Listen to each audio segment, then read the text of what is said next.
Hello, this is Paul Dowding, and I'm going to be making a series of videos around blockchain or distributed ledger technology.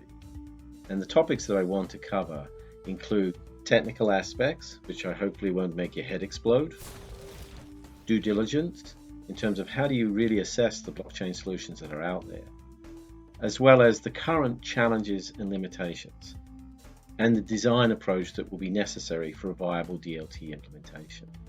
I may also include some reviews of the current solutions as well. If you have any suggestions for topics, then please leave them in the comments below. So what is blockchain? Well, blockchain is the ledger that's associated with Bitcoin.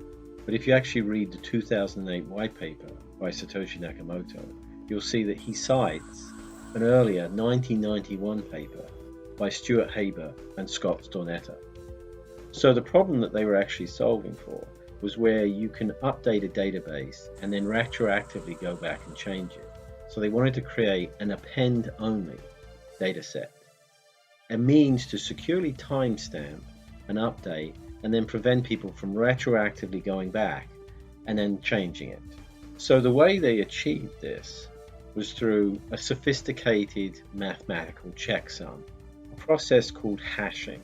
And what that does, it takes any form of data, whether it's your name or an entire book or a picture, and it turns it into a 64-digit hexadecimal hash. Hexadecimals are in base 16.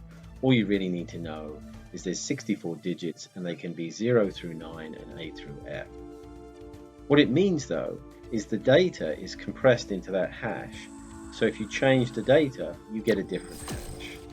When you hash data together in a link of hashed data, then you have a record of timestamps that are also backed up by a hash. So if someone goes back in time and tries to change some of the data, the hashes and the linked hashes will no longer work. That's the checksum. So it becomes not incorruptible, but corrupt evident. So with blocks of data hash linked together, you have a chain of blocks or a blockchain. So I hope you find this and the future videos useful. And again, if you have any suggestions for topics, please leave them in the comments below. Thank you.